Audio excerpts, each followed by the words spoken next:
masa maraknya sikap intoleransi yang muncul akhir-akhir ini di tanah air. Salah satunya akibat persoalan kemiskinan yang menyebabkan jurang pemisah semakin lebar hingga memicu konflik antar kelas di masyarakat. Kasus intoleransi di tanah air ternyata masih terjadi.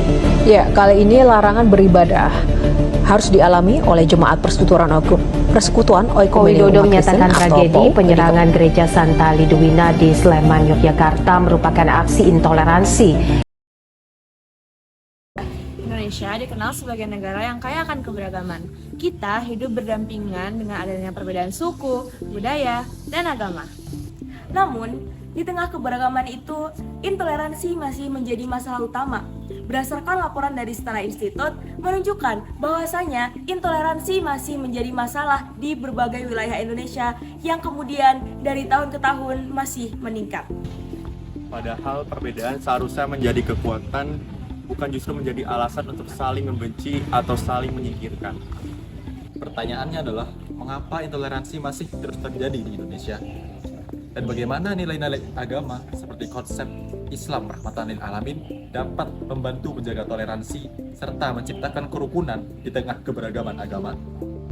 Indonesia adalah negara yang dibangun di atas keberagaman.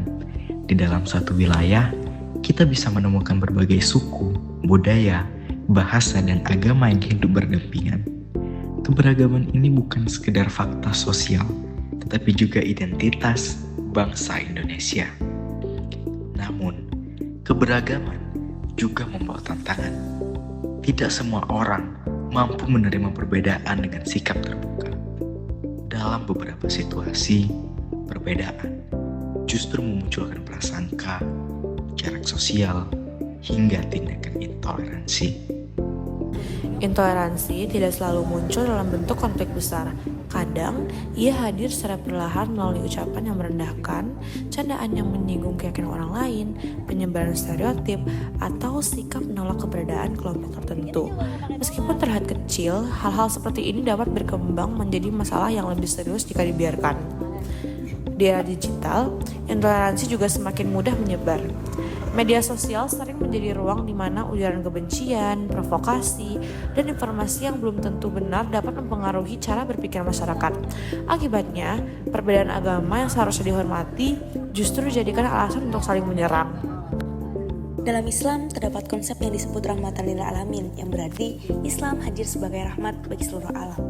Konsep ini menegaskan bahwasanya agama seharusnya membawa kedamaian dan juga kebaikan, bukan menimbulkan permusuhan. Islam tidak hanya mengajarkan hubungan manusia dengan Tuhan, tapi juga menekankan pentingnya hubungan manusia dengan sesama. Nilai yang terkandung dalam rahmatan lil alamin mencakup kasih sayang, keadilan, dan juga penghormatan terhadap perbedaan. Kasih sayang mengajarkan manusia untuk tidak menyakiti orang lain, baik melalui tindakan maupun perkataan. Keadilan mengajarkan bahwasannya setiap orang memiliki hak yang sama untuk dihormati. Sementara itu, toleransi mengajarkan bahwasannya perbedaan keyakinan tidak boleh menjadi alasan untuk saling membenci. Dalam kehidupan sehari-hari, nilai-nilai tersebut bisa diwujudkan melalui sikap sederhana, seperti menjaga ucapan, menghargai cara beribadah orang lain, tidak memaksakan keyakinan, serta membangun komunikasi yang baik di tengah perbedaan. Keberadaan tempat ibadah mengingatkan kita bahwa perbedaan agama adalah realitas yang harus diterima dengan bijak. Kehidupan yang damai tidak tercipta karena semua orang memiliki keyakinan sama, tetapi karena masyarakat memiliki kesadaran untuk saling menghormati dan menjaga ruang bersama. Pada akhirnya, toleransi bukan hanya sebuah konsep, tetapi pilihan sikap. Pilihan untuk memahami sebelum menghakimi, pilihan untuk menghormati sebelum menolak, dan pilihan untuk menjaga kerukunan demi kehidupan sosial yang lebih damai. Di tengah realitas keberagaman ini, mahasiswa menjadi kelompok yang penting karena hidup di tengah lingkungan yang penuh dengan perbedaan. Lalu, bagaimana pandangan mereka tentang sikap toleransi?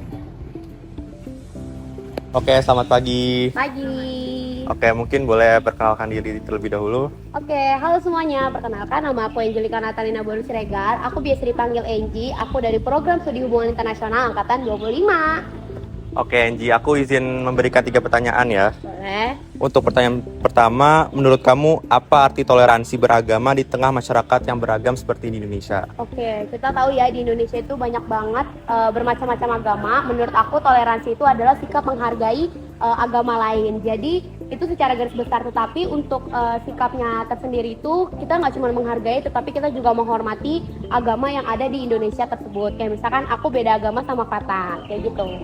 Oke, selanjutnya nomor 2. Menurut kamu, apakah intoleransi masih sering terjadi di Indonesia atau lingkungan sekitar?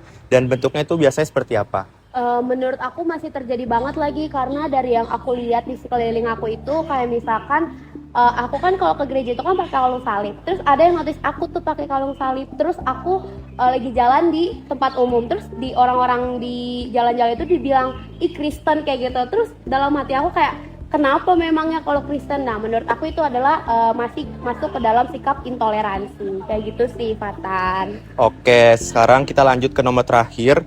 Menurut kamu, nilai-nilai apa ya yang paling penting untuk mencegah intoleransi dan menjaga kerukunan antar umat beragama? Oke, untuk menjaga toleransi dan menghindari intoleransi, menurut aku kita harus mengerti satu sama lain. Kita harus tahu nilai-nilai agama lain. Dalam artian bukan mempelajari agama lain, tapi kita harus menghormati dan juga menghargai. Karena kalau misalkan kita tidak menghormati dan juga kita tidak menghargai, kita nggak akan tahu yang namanya apa sih itu kita beragama di Indonesia ini. Kayak misalkan aku sendiri tuh agama Kristen Protestan. Aku menghargai Fatan di saat lagi azan, mungkin aku kecilin musik aku. Itu termasuk contoh toleransi. Kayak gitu sih menurut aku. Oke, terima kasih Angie untuk kesempatan wawancara pada hari ini. Oke, terima kasih. Dadah guys. Jadi pagi ini kita bertemu salah satu orang yang spesial banget. Halo teman-teman. Iya. Nama aku Syaliha.